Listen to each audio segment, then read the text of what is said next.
देश अंगुलीनुमा झीलों के लिए प्रसिद्ध है? Bharat, France, USA, Japan. आपका सही जवाब हो जाएगा यूएसए। यूएसए दोस्तों अंगुलीनुमा झीलों के लिए प्रसिद्ध है। ऑप्शन सी आपका सही जवाब रहेगा। अगला प्रश्न है, विश्व का सर्वाधिक लवणीय झील है? इनमें से कौन है? तो वान झील, मृत झील, सुपेरियर या फिर बैकाल। तो सबसे लवणीय या खारे पानी की जो झील है दोस्तों, यह है वान झील। ऑप्शन ए राइट आंसर हो जाएगा। अगला प्रश्न, सर्वाधिक ऊंचाई पर स्थित नौकायन झील है? तो दोस्तों सर्वाधिक ऊंचाई पर स्थित नौकायान झील जो है, यह टिटिकाका झील है। ऑप्शन बी आपका बिल्कुल सही जवाब रहेगा। अगला प्रश्न, विश्व की सबसे बड़ी खारे पानी की झील है, तो कौन सी है? तो अगर खारे पानी की झील के बारे में बात करें तो विश्व की सबसे बड़ी झील हो जाएगी खारे पानी की कैस्पियन सागर, और लवणीय झील वान झील होगी। ऑप्शन ए यहाँ पर बिल्कुल सही जवाब हो जाएगा। अगला प्रश्न, अरल सागर झील किस देश में स्थित है? तो दोस्तों अरल सागर झील जो है यह कजाकिस्तान देश में स्थित है। सी ऑप्शन राइट आंसर हो जाएगा। अगला प्रश्न, कौन विश्व की सबसे बड़ी झील है? तो दोस्तों इनमें से विश्व की सबसे बड़ी झील एरिया के अनुसार अगर देखा जाए तो कैस्पियन सागर है। B option B right answer हो जाएगा। अगला प्रश्न, किस देश को हजार झीलों की भूमि कहा जाता है? तो दोस्तों हजार झीलों की भूमि इनमें से कहा जाता है फिनलैंड देश को। ऑप्शन ए आपका फिनलैंड बिल्कुल सही जवाब रहेगा। अगला प्रश्न, विश्व का सबसे ऊंचा जलप्रपात किस देश में स्थित है? Canada, Norway, Venezuela, England. तो दोस्तों विश्व का सबसे ऊंचा जलप्रपात जो है यह वेनेजुएला देश में स्थित है। ऑप्शन सी वेनेजुएला बिल्कुल राइट आंसर हो जाएगा। अगला प्रश्न, एंजिल जलप्रपात किस नदी पर स्थित है? दोस्तों यह प्रश्न कई बार प्रतियोगी परीक्षाओं में आ चुका है। वेरी वेरी इंपॉर्टेंट क्वेश्चन रहेगा। एंजिल जलप्रपात किस नदी पर स्थित है? अमेजन, पराना, कोरोनी या फिर इनमें से कोई नहीं। सही जवाब हो जाएगा कोरोनी नदी। एंजिल जलप्रपात कोरोनी नदी पर स्थित है। ऑप्शन सी यहाँ राइट आंसर हो जाएगा। अगला प्रश्न, बोयोमा जलप्रपात किस नदी पर स्थित है? अमेजन, कांगो, नील या फिर जैरे। सही जवाब हो जाएगा जैरे नदी। बोयोमा जलप्रपात जैरे नदी पर स्थित है। ऑप्शन डी राइट आंसर हो जाएगा। अगला प्रश्न, स्वेज नहर का निर्माण कब प्रारंभ हुआ था? तो दोस्तों स्वेज नहर का निर्माण 1854 में प्रारंभ हुआ था। ऑप्शन बी सन 1854 बिल्कुल सही जवाब रहेगा। अगला प्रश्न, कौन सी नहर बाल्टिक सागर को उत्तरी सागर से मिलाती है? तो दोस्तों बाल्टिक सागर को उत्तरी सागर से मिलाने वाली जो नहर है यह नहर है कील नहर।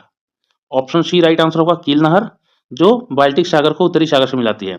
अगला प्रश्न, क्रा नहर निम्नलिखित में से किस देश में स्थित है? नहर का नाम है क्रा और यह नहर किस देश में स्थित है? फिनलैंड, जर्मनी, थाईलैंड या फिर भारत। तो दोस्तों यह थाईलैंड की नहर है, थाईलैंड देश में स्थित है। ऑप्शन सी राइट आंसर हो जाएगा थाईलैंड। अगला प्रश्न, विश्व की सबसे बड़ी जहाज रानी नहर है? तो दोस्तों सबसे बड़ी जहाज रानी नहर का मतलब है कि जिस नहर में से जहाजें आसानी से आ जा सकती हैं। कील नहर, सू नहर, स्वेज नहर या फिर पनामा नहर। तो सबसे बड़ी जहाज रानी नहर जो है स्वेज नहर है। बाकी सभी में तो जहाज आती जाती हैं, लेकिन सबसे बड़ी स्वेज नहर है और इसकी लंबाई 168 किलोमीटर है। तो ये सबसे बड़ी स्वेज नहर है। ऑप्शन सी बिल्कुल सही जवाब रहेगा। अगला प्रश्न, निम्नलिखित में से किस एक सीमा कैस्पियन सागर से नहीं लगी है? तो किसकी एक सीमा कैस्पियन सागर से नहीं लगी है दोस्तों? तो आर्मेनिया की जो सीमा है, आर्मेनिया देश की सीमा कैस्पियन सागर से नहीं लगती है। तो बी ऑप्शन राइट आंसर होगा। दोस्तों मैंने कोशिश किया है कि कुछ एक्सप्लेन करने के लिए, एक्स्ट्रा नॉलेज के लिए। वीडियो पसंद आए तो वीडियो को लाइक कर दीजिएगा और चैनल को सब्सक्राइब जरूर कर दीजिएगा। दोस्तों आगे बढ़ते हैं, निम्नलिखित में कौन सी एक झील तंजानिया और युगांडा के बीच अंतर्राष्ट्रीय सीमा बनाती है? तो दोस्तों तंजानिया और युगांडा के बीच में कौन सी झील है दोस्तों? तो यह झील है विक्टोरिया झील। ऑप्शन सी विक्टोरिया झील बिल्कुल सही जवाब रहेगा। अगला प्रश्न, विश्व की सर्वाधिक खारे पानी की झील वान झील किस देश में स्थित है? तो लवणीय झील है एक तरह से ये, तो किस देश में स्थित है दोस्तों? तो यह तुर्की देश में स्थित है। बी ऑप्शन राइट आंसर हो जाएगा। अगला प्रश्न, स्वेज नहर की लंबाई कितनी है? तो दोस्तों मैंने बताया था अभी कुछ देर पहले कि स्वेज नहर की जो लंबाई है 168 किलोमीटर है और यह एक जहाजरानी नहर है। तो याद रखिएगा ऑप्शन बी राइट आंसर होगा 168 किलोमीटर। अगला प्रश्न देखेंगे, स्वेज नहर कब बनकर तैयार हुई थी दोस्तों?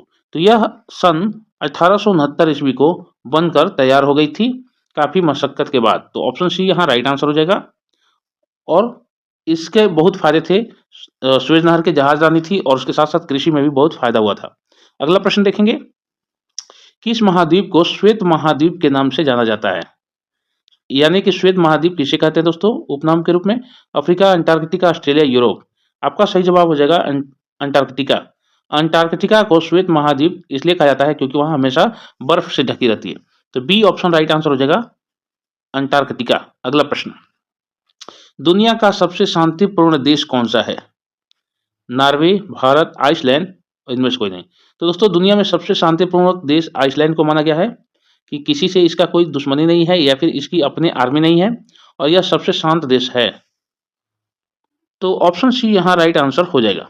अगला प्रश्न है, विश्व का सबसे छोटा देश कौन सा है? तो दोस्तों इनमें से श्रीलंका, भूटान, वेटिकन सिटी और भारत देश में से सबसे छोटा देश कौन सा है? तो वेटिकन सिटी। दोस्तों यह पूरा देश रोम देश के अंतर्गत आता है और इसकी पॉपुलेशन भी बहुत कम है और एरिया भी बहुत कम है। तो सी ऑप्शन आपका बिल्कुल सही जवाब हो जाएगा। अगला प्रश्न, भारत में सोने की खान कहाँ है? कर्नाटक, तमिलनाडु, उड़ीसा, केरल। तो दोस्तों भारत में सोने की खान कर्नाटक में है। ऑप्शन ए राइट आंसर हो जाएगा, कर्नाटक राज्य जहां सोने की खान स्थित है। अगला प्रश्न, भारत के किस राज्य में हाथियों की संख्या सबसे अधिक है? तो दोस्तों हाथियों की संख्या सबसे अधिक कर्नाटका राज्य में है।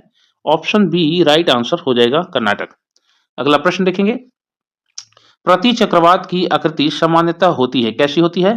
तो दोस्तों यह गोलाकार होती है। प्रति चक्रवात जो होती है उसकी आकृति गोलाकार होती है। ए ऑप्शन बिल्कुल सही जवाब रहेगा। अगला प्रश्न देखेंगे, लोयस का पठार है, यह कैसा है पठार? तो दोस्तों यह पवनकृत है। लोयस का जो पठार है यह पवनकृत है। तो ऑप्शन ए पवनकृत बिल्कुल सही जवाब रहेगा। अगला प्रश्न है, विश्व की कुल जनसंख्या का कितना प्रतिशत हिस्सा मैदानों में निवास करता है? तो पूरे विश्व का कुल जनसंख्या जो है यह मैदानों में निवास करता है दोस्तों 90%।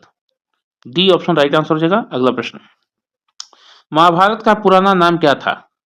तो दोस्तों इनमें से रामायण, गौत, जय संहिता इनमें से कोई नहीं। तो महाभारत का पुराना नाम क्या था? तो जय संहिता आपका सही जवाब हो जाएगा। जो जय संहिता जो कि महाभारत का पुराना नाम था। अगला प्रश्न, किसका दूध पीने से दिमाग तेज होता है? भैंस, भेड़, गाय या बकरी? तो सही जवाब हो जाएगा दोस्तों, गाय का दूध पीने से दिमाग तेज होता है। सी ऑप्शन राइट आंसर हो जाएगा। अगला प्रश्न, चाय की खेती के लिए कौन सा राज्य मशहूर है? केरल, कर्नाटक, असम या फिर महाराष्ट्र? तो दोस्तों चाय की खेती के लिए असम राज्य फेमस है यानी प्रसिद्ध है, मशहूर है। सी ऑप्शन आपका बिल्कुल सही जवाब रहेगा। अगला प्रश्न, पाक जल डमरू मध्य किन देशों को जोड़ता है? तो दोस्तों पाक जल डमरू मध्य जो होता है यह किन देशों को जोड़ता है? तो भारत और श्रीलंका को जोड़ता है।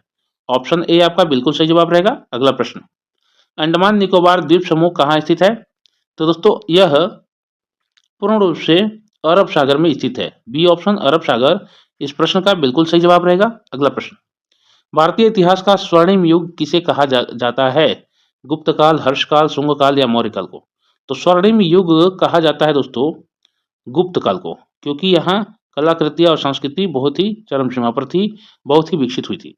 ऑप्शन ए राइट आंसर होगा। अगला प्रश्न, भारत के उत्तर पश्चिम में कौन सी पर्वत श्रृंखला स्थित है? काकोरम, सतपुड़ा, हिंदुकुश, अरावली? तो दोस्तों भारत के उत्तर में जो पर्वत श्रृंखला स्थित है उसे कहते हैं अरावली पर्वत श्रृंखला, यानी डी ऑप्शन सही जवाब रहेगा। अगला प्रश्न, फिलीपींस की राजधानी क्या है? तो दोस्तों इनमें से फिलीपींस की राजधानी कौन सी है? Cebu, Manila, Davao, Ilocos? तो मनीला जो है दोस्तों फिलीपींस की राजधानी है। बी ऑप्शन राइट आंसर होगा। अगला प्रश्न, हैली धूमकेतु कितने वर्षों के बाद दिखाई देता है?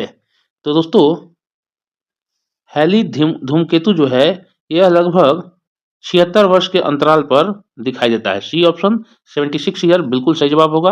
अगला प्रश्न, जूनागढ़ की गिरनार पहाड़ियां किसके लिए प्रसिद्ध है? तो दोस्तों जूनागढ़ की जो गिरनार पहाड़ियां है केसर और आम के लिए प्रसिद्ध है। डी ऑप्शन यहाँ बिल्कुल सही जवाब हो जाएगा। अगला प्रश्न है, पुनर्जागरण की शुरुआत कहाँ हुई थी?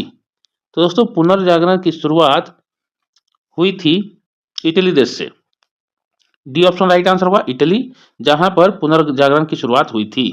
अगला प्रश्न, छापाखाना का आविष्कार किसने किया था, यानी प्रिंटिंग का आविष्कार किसने किया था? Gutenberg, Galileo, Copernicus, Martin Luther? तो दोस्तों गुटेनबर्ग ने छापाखाना यानी प्रिंटिंग प्रेस का आविष्कार किया था। ए ऑप्शन राइट आंसर हो जाएगा। अगला प्रश्न, मछियाल झील किस राज्य में स्थित है? उत्तराखंड, असम, जम्मू कश्मीर, हिमाचल प्रदेश? तो मछियाल झील जो है दोस्तों, यह हिमाचल प्रदेश राज्य में स्थित है।